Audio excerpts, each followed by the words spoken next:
Kia ora, this is Liz. Welcome to Dames Ablaze. If you are new to the channel, can I suggest you go have a look at the intro video before you jump in so you know what's going on. If you're already a member of the channel, I hope that you have subscribed, and I hope at the end you feel confident enough to either, to both actually, share and like. Thank you. Today we are looking at chapter 6, verses 18 to 21. So we're going to carry on with the storm that we left them hanging in last week. So I'll read 18 to 21 with you now. Then the sea arose, because a great wind was blowing. So when they had rowed about 3 or 4 miles, they saw Jesus walking on the sea and drawing near the boat, and they were afraid. But he said to them, "It is I, do not be afraid." Then they willingly received him into the boat, and immediately the boat was at the land where they were going. So Jesus was not with them. You'll remember this from last week. And then the wind started blowing. They faced a test. And if Jesus was the one to send them away, and that does actually seem likely, given human nature, then he deliberately sent them into that wind, which is interesting. This is the second storm that they have faced on the Sea of Galilee, which, to give you some context, is smaller and shallower than Lake Taupo. Taupo at its greatest width is 33 kilometres, whereas the Sea of Galilee is only 13 kilometres. And I apologise to anyone who's not a New Zealander, because you won't know what the heck I was just talking about. As I said, this is the second storm they faced. The first was when Jesus was in the boat with them, asleep, but still in the boat. This time they faced the struggle on their own, or so it seems. The Gospel of Mark tells you that Jesus sees them straining, so he knows what's going on, and God surely knows what's going on, but John doesn't give you these details. In fact, John's coverage is scanty at best, and I would be forgiven for supplying you the extra details from Matthew or Mark's Gospel, but I'm not going to do that with this one, or at least not much. I think it's significant that John didn't mention the details that they record, which would be how long they'd been at it, but more particularly Peter's part in the miracle. Why is that, do you suppose?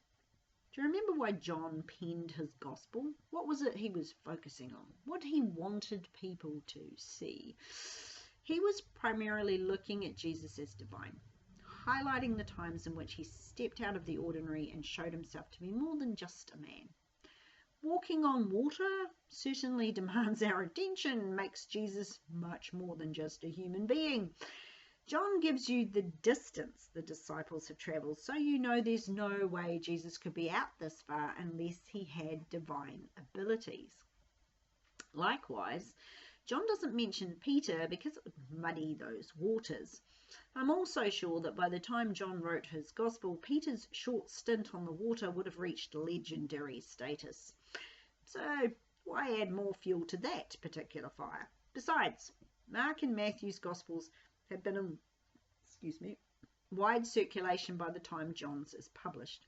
Everyone knows the story, so why repeat it? All that being said, let's dive into the text itself, backing up into verse 18 just to set the scene again. It was now dark, and Jesus had not come to them. Then the sea arose because a great wind was blowing.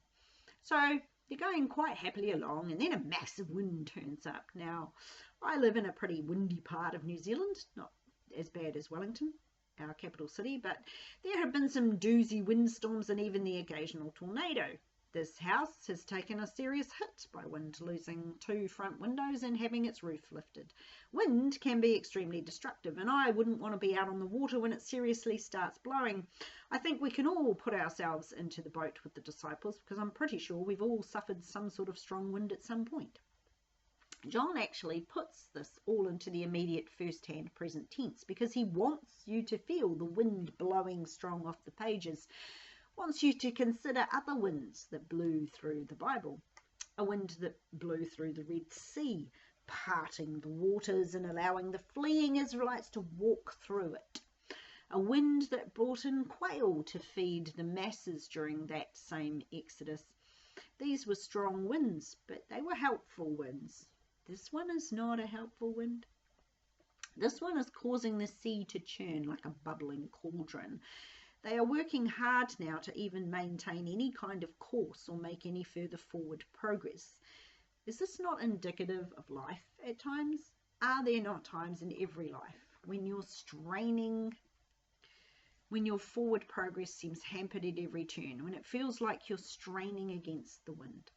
When that happens, do we not want God right there with us?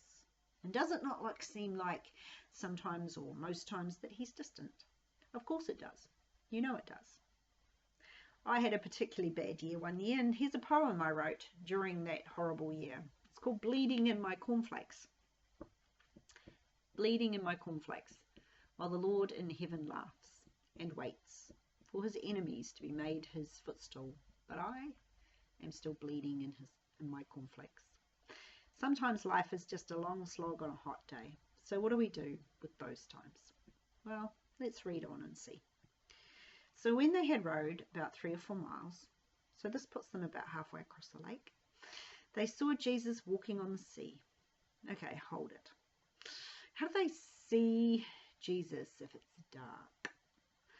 The word for see is one we've met a number of times. It means to gaze at or look upon with an intent gaze. I guess you would look with an intent gaze because you'd be pretty sure you were seeing things at this point. Maybe having gone crazy with all that extra work. But how do they see him? Well, 2 options are available. One is that because Passover is held during a full moon cycle, the moon is actually shining brightly. And I don't know how many of you have been outside on a moonlit night, but I've been on a number of them and you can see quite clearly. That, of course, doesn't accord with them heading off into the dark, but we can postulate that the moon was below the horizon when they set off and has risen by the time Jesus walks across the water. Second option is that dawn is upon them. It's spring. Dawn is around 6 o'clock in the morning in Israel, sunset around 7. It's possible, though, given the times in Mark's account, it's not probable. John doesn't tell us, of course, so we could just assume that Jesus is glowing and really freaking them out because he looks like a ghost. Certainly he gets that kind of reaction from them. I tend toward the idea that the moon is shining brightly. They're not in a storm, just a strong wind. Strong winds don't necessarily need clouds to be blowing, right? Anyway, they saw Jesus walking on the sea and drawing near the boat. So you're a Middle Eastern fisherman on the water in a boat that you're used to, rowing against a wind that you're also used to, although this one's particularly strong wind. You're worried about your friends who are in the boat with you, some of whom are not actually fishermen and therefore not used to being in a boat or putting up against winds or possibly drowning in the water. One of them is an ex-tax collector, for goodness sakes. He doesn't even know how to swim. And then you see a figure on the water. You think you've gone crazy. You think your eyes are playing tricks on you. And then this figure gets closer and closer, and then they were greatly afraid. The word afraid is the word phobio. It is, of course, where we get our word phobia. It means to put to flight, terrify, or frighten. They're freaking out, in other words. I mean, I think all of us would be. Even though they just witnessed the multiplication of the bread and the fish, they're still thinking of Jesus in human terms. And humans can't walk on water. So then, what is it that's coming towards them? Right, there are several theories out there trying to remove this miracle from the miraculous. Theories that include a sandbank. Why didn't the boat run aground? Or that they were close enough to the shoreline and really Jesus was just walking along the beach. The problem with these theories is the multitude. If they'd seen Jesus walking anywhere that they could join him, they would have been there too. They are not, because they couldn't follow him out into the water. And there is mention of their puzzlement in verse 25, so they obviously were not expecting him to be with the disciples, and they have no idea how he got to the other side. Humans can't walk on water, by and large. We'll leave Peter's little trip out of it. But Job mentions something about God that should have been pinging for the disciples. And this is in Job's reply to Bildad's first speech, and it's part of his description of God. He says, "He alone spreads out the heavens and treads on the waves of the sea." Should have been pinging. They should have had some idea, but instead they are greatly afraid. When we are in the midst of a great wind, when life is in turmoil, sometimes even the greatest of friends can appear initially to be an enemy. It's why dogs lash out at humans who are trying to save them. It's why humans can sometimes be really harsh to those who are only trying to help. We become a fearful thing, hissing and spitting and cowering within ourselves when times become so tough that we fear for our lives or our sanity. It is a difficult thing to maintain peace within ourselves when things are piling in on us. Jesus knows this, of course. Their fear radiates across to him like heat from a fireplace, and he calls out as he draws closer, "It is I. Do not be afraid." It is I. Now, this is the Greek phrase ego mai, or to put it in English, I exist, or to put it biblically, I am. Now, where should you go when you hear the phrase, I am? You head all the way back into Exodus, where you find an old shepherd man staring at a bush that's on fire and not yet consumed by it. You hear him ask, "Who will I say send me?" And a voice from the bush answers, "I am who I am. Tell the children of Israel, I am has sent me to you." There are 24 I am statements recorded in John's Gospel. 7 of them are metaphoric and the others are declarative. Sometimes modern translations will add a he after the declarative ones. Not entirely sure why, perhaps just to differentiate between these and the other 7. Much is made of the other 7. You can find oodles of documents, sermons, commentaries and whatnot about those 7, but the others are basically ignored, which means I'm possibly making more of this than I should. But you know what, when I think back to God's statement to Moses, I don't see him using metaphoric language. It's just a declaration. So why shouldn't we look at some of the other declaration statements of Jesus here in John? The first declarative I am statement John recorded was when Jesus was talking to the Samaritan woman at the well. Just after she said that she knew the Messiah was coming, my Bible worded his reply as, "I who speak to you am he." Sounds like Yoda. But the Greek has, "I am the speaking to you." I am the speaking to you. Jesus here declaring his position as that of Messiah. Here in John 6 is his second declarative statement. I am. Do not be afraid. Which is a short statement, and yet a pretty profound one. If Jesus is, then what need we of fear? We may not always feel like he is when the storm's blowing around us and it feels like all we're doing is putting in masses of effort and getting nowhere. But if we can remember the simple statement, he is, don't be afraid, maybe it can remove some of our stress, fear and anxiety. He is, after all, and that encompasses everything he is. He is our Father in heaven. He is our refuge and our strength. He is the rock upon which we stand. He is our everlasting hope in salvation. We don't need to fear. We don't even really need to be straining at the oars, for he also said his burden was easy and light. And that's not because he makes the burden any lighter, but rather because he is yoked to us, and therefore it's not just us carrying the burden. Or in the case of the disciples, he gets into the boat. You know that Mark recorded that Jesus wasn't actually headed for them. He was going to be possibly passing by. And it was only that they called out to him that drew him into the boat. I thought about that. And despite this being a lesson on John, I thought I'd give you one thought that I had on this. If he hadn't turned and gotten into the boat, if they instead simply followed him on the water, like good little sheep following a shepherd, as he strode across the waves, they could have coasted in a slipstream and all the stress would have been gone.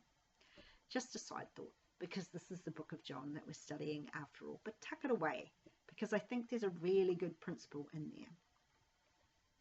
Back in John, the disciples, upon hearing him speak, willingly accept him into the boat. So that could be willed, could be wished, could be desired as well. Doesn't really matter because the outcome is the same. Their fears are gone and Jesus gets into the boat, which is the best place to have him, really, isn't it? In the boat, helping out, being a part of whatever drama we've gotten ourselves into. When the sea billows roll, as the old hymn goes, best to have him with us. Then we can sing, "It is well with my soul." But actually, whether we're in good times or bad times, really our boats shouldn't be getting rocked. We should be able to say It is well with my soul, whatever's going on, because we should be assured that God is with us, even if it doesn't look like it at times. Even if the rowing is hard and it feels like we can make no progress, at the very least, don't let troubled times push us backwards into rejecting God, or even asking him if he loves us or sees us or knows what we're going through. Be assured he is. If there are moments when you feel like progress is blocked, then dig your heels in. Read Ephesians 6 and stand.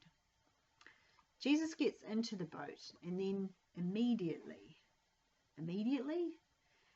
they were at the land where they were going. Immediately. Mark uses that word 42 times in his gospel. He really likes the word immediately. It's the Greek word outheos, and it means at once or directly. Now, directly could be interesting because that's not an immediate term, is it? The root of the word is actually another one that means in a straight line, which could clue us into what's going on here.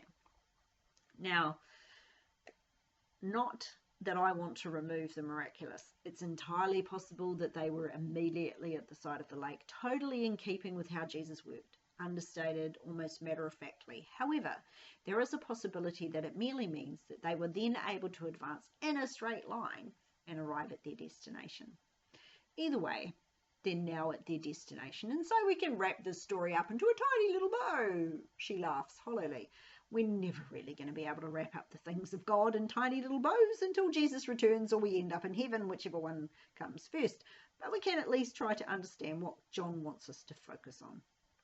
So, they came from the feeding of the 5,000. They gathered 12 baskets of food, and then there was this journey. Jesus is trying to show the disciples who and what he is. They had evidence before them of his miraculous powers. Now he's gone and done something that, let's face it, Peter's little foray aside, no human can actually do. What now will be their opinion of him? When Jesus asked them who they thought he was, Peter's reply was, "You are the Christ of God." That would mean you are the anointed of God, not necessarily God himself. Do you see the subtle difference in the understanding here? The last time they were in a boat on Galilee and struggling with a storm, when he fixed things for them, telling the wind to still itself, and it did, they were freaked out and wondered who he was. Who can this be, they asked, that even the winds and the seas obey him? Now there is no wondering, right? They're starting to get it, I think, though really their thoughts are still quite nebulous right up till his return. Now that's funny, isn't it?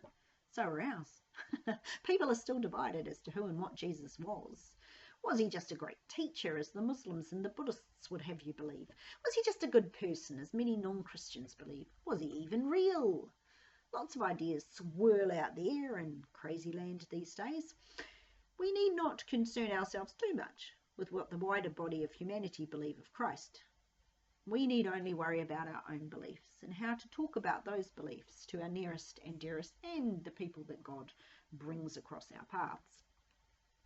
We're called to make disciples through the word of our own testimony, which means, we must formulate our own testimony. You need to have an answer, right? As Peter told you, always be prepared to give a defense to everyone who asks you the reason for the hope that is in you, doing so with gentleness and respect, right? So have your testimony ready. But what about this trip across the water? Did he walk on water? If you say yes to that question, what does that mean about who he is? And where is your faith these days? Do you need him to be in the boat when the storms hit? Or have you graduated enough in your faith to be able to cope for a time without his immediate presence? Do you trust even when he does seem to be absent? Can you say, when sea billows roll, "It is well with my soul"? Jesus sent them off into this wind, knowing they would struggle. He trusted in their growth since the last struggle across the water, and he was right to trust them. They weren't scared of the storm. They were diligently rowing to get across. That's where I want to be when the storms of life hit, still pushing forward, even when the wind is fierce and pushing back against me. I'm not always going to make it without his immediate help, but if I'm at least trying to, then I'm doing all that he has asked of me. Where do you want to find yourself when the sea billows roll? Will you stand? Will you push? Will you be found straining forward or leaning back? Times are only going to get harder as the Western world pushes continually against Christian values and ethics. You need to know where you stand, upon what and who you stand, so that you can keep your head even as it pushes into the wind. I hope that brings you some comfort this week. If you do have hard times at the moment, I pray that God would bless your heart and bring you comfort. In Jesus' name. That is all I have for you this week. I will see you next week. Ka kite anō.